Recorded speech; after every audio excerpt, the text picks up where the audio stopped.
गणतंत्र दिवस परेड में इस बार राजपथ पर भारतीय नौसेना की जो झांकी दिखाई देगी वो बेहद खास होगी। वो खास इसलिए होगी क्योंकि इस साल जो है 1971 युद्ध के 50 साल पूरे होने वाले हैं ये पूरे साल, और ये भारत जो है स्वर्णिम विजय वर्ष बना रहा है। और इसीलिए इस बार जो भारतीय नौसेना की जो झांकी दिखाई देगी उसमें 1971 के युद्ध में भारतीय नौसेना ने किस तरह से भारत को, देश को विजय हासिल दिलाई थी, उसको दर्शाया गया है। हमारे साथ लेफ्टिनेंट कमांडर रुबेन है, उनसे बातचीत करेंगे। लेफ्टिनेंट कमांडर, हमें बताएंगे इस झांकी के बारे में, भारतीय नौसेना की तरफ से इस बार क्या क्या। Okay, as a part of the contingent is the Jaki that will be on the parade, and the forward portion that is depicting the missile boats, the part of 1971 war, which participated in Operation Trident and Trident, and the rear portion is Indian naval ship INS Vikrant, it's an aircraft carrier, and you can see the Jaki represents the operation that was carried on board with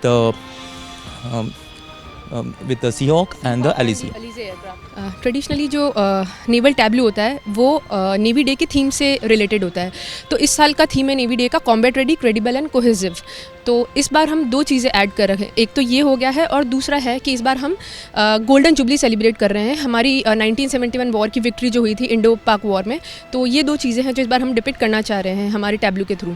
ये war heroes हैं जिन्होंने participate किया था 1971 की war में, और जो लोग महावीर चक्र से प्रमाणित हुए थे। ये इस बार का थीम है भारतीय नौसेना का, जिसमें INS विक्रांत ने भी हिस्सा लिया था उस युद्ध में लिया था, इसीलिए ये दिखाया गया। INS विक्रांत अब रिटायर हो चुका है, डिकमीशन हो चुका है, तो उसको भी दिखाया गया। और जो एयर ऑपरेशंस किए थे भारतीय नौसेना ने, खासतौर से जो पूर्वी पाकिस्तान था, ये जो बांग्लादेश हो गया है, वहाँ पर किस तरह से अटैक किया था, और जिसके बाद पाकिस्तान को जो है घुटने टेकने पड़े भारत के सामने, उस सब को दर्शाया गया। और साथ ही जो हमारे वॉर हीरोज़ हैं भारतीय नौसेना के, 8 हीरोज़ हैं जिनको महावीर चक्र से नवाजा गया था युद्ध के समय में, दूसरा सबसे बड़ा वीरता पुरस्कार है, इसमें एक मरणोपरांत भी हैं, उन सबको यहाँ पर दिखाया गया है भारतीय नौसेना की इस झांकी में इस बार। क्योंकि इस साल 1971 युद्ध के 50 साल पूरे हो रहे हैं, और ये पूरा साल जो है भारत इसको स्वर्णिम विजय वर्ष के रूप में मना रहा है। इसीलिए भारतीय नौसेना ने अपना थीम रखा है ये 1971 युद्ध में पाकिस्तान पर भारत की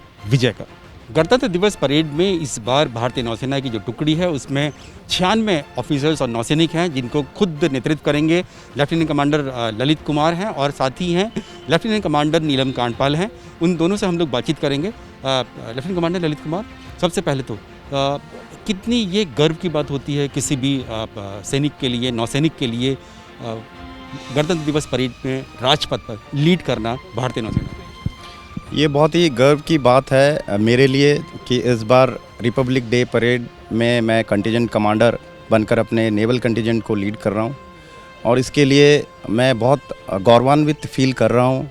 मैं इस मेमोरेबल डे को एट्रीब्यूट करना चाहूँगा मेरे पिताजी को जो स्वर्ग में हैं इस टाइम, और मेरी मदर, सिबलिंग्स और मेरे कलीग्स को। एंड लाइक यू टोल्ड कि ये बहुत गर्व वाली बात होती है। ऑब्वियसली बहुत इम्पॉर्टेंट डे है किसी भी सैनिक के लाइफ में, अगर वो राजपथ पर किसी कंटिजेंट को लीड करता है। लेफ्टिनेंट कमांडर नीलम कांडपाल, क्या संदेश जाता है हमारी इस जो हमारी मार्च पास होगी गणतंत्र दिवस परेड में राजपथ पर, देशवासियों के लिए और पूरी देश दुनिया के लिए? देखिए, जब हम 96 नौसैनिक और 4 ऑफिसर्स का कंटिंजेंट राजपथ पे मार्च करता है तो हम यही संदेश देते हैं कि आपको अपनी नौसेना पे गर्व होना चाहिए, भरोसा होना चाहिए। हम सी फ्रंटियर्स पे देश की रक्षा कर रहे हैं, तो आप निश्चिंत होकर अपने घरों पे शांति से रहिए। You should have pride and faith in the navy. बिल्कुल, और ये क्योंकि ऐसे समय में है जब हम लोग देख रहे हैं हमारे बॉर्डर्स इतने एक्टिव हैं, टेंशन हमारे नेबरिंग कंट्री से चल रहे हैं, तो ऐसे में देशवासी अपने आप भरोसा ले सकते हैं आपसे कि वो पूरी तरह से सुरक्षित रहेंगी, हमारी सीमाएं, चाहे फिर वो हमारी बॉर्डर्स, लैंड बॉर्डर्स हों, हमारे सी फ्रंटियर। जी बिल्कुल बिल्कुल, जैसे आपने कहा, चाहे हमारे लैंड बॉर्डर्स हों, चाहे हमारे सी फ्रंटियर्स हों, तो देश की जनता को पूरा भरोसा है और करना चाहिए कि सेना हमेशा उन्हें सुरक्षित रखेगी, और सेना उनके लिए 24/7 खड़ी हुई है। इस बार की गणतंत्र दिवस परेड इसलिए भी बहुत मायने रखती है, और खुद लेफ्टिनेंट कमांडर नीलम कांडपाल के लिए भी, क्योंकि ये उन चुनिंदा अधिकारियों में से, महिला अधिकारियों से, जिनको परमानेंट कमीशन यानी कि स्थायी कमीशन नौसेना में मिला है। जी बिल्कुल, नौसेना में क्योंकि अब लगातार जिस तरह से महिला सशक्तिकरण हमारी देश की सेनाओं में हो रहा है, उसी के लिए ही भारतीय नौसेना में भी जो महिलाएं हैं उनको परमानेंट कमीशन यानी कि स्थायी कमीशन दिया जा रहा है, और वो आगे चल के जो कमांडिंग रोल है किसी भी नौसेना के लिए उनके लिए वो उसके लिए तैयार हैं। बिल्कुल मैम। जी देखिए, एक पूरा प्रोसेस है। जैसे पहले शॉर्ट सर्विस कमीशन में लेडी ऑफिसर्स आती थी, धीरे धीरे परमानेंट कमीशन मिलना शुरू हुआ। देखिए, सर्विस का अपना एक तरीका है जिसमें कि based on vacancies, recommendation and your performance you are granted permanent commission. So बहुत ही टाइम एंड टेस्टेड मेथडोलॉजी है जो सर्विस फॉलो करती है, और हमें इस पर भरोसा रखना चाहिए। एंड जैसे कि आपको पता ही है कि नौसेना ने अब शिप्स पे भी, फ्रंटलाइन शिप्स पे भी वुमेन ऑफिसर्स को as observers are going to control the helos from the ships. We have started inducting the pilots, lady women officer as pilots. So भविष्य में हमें ये आशा करनी चाहिए कि ऐसी और अपॉर्चुनिटीज़ वुमेन ऑफिसर्स के लिए हमें देखने के लिए मिलेंगी। और जो अगर eyeball to eyeball दुश्मन से हमारा सामना हुआ तो हमारी महिला जो नौसैनिक हैं वो भी सबसे आगे रहेंगी। जी जी जी, आपको पूरा भरोसा होना चाहिए, महिलाएं आज कहीं भी पीछे नहीं है। हम पूरी तरीके से तैयार हैं, जब भी हमें कोई भी रिस्पॉन्सिबिलिटी दी जाएगी उसको हम पूरी तरीके से निभाएंगे।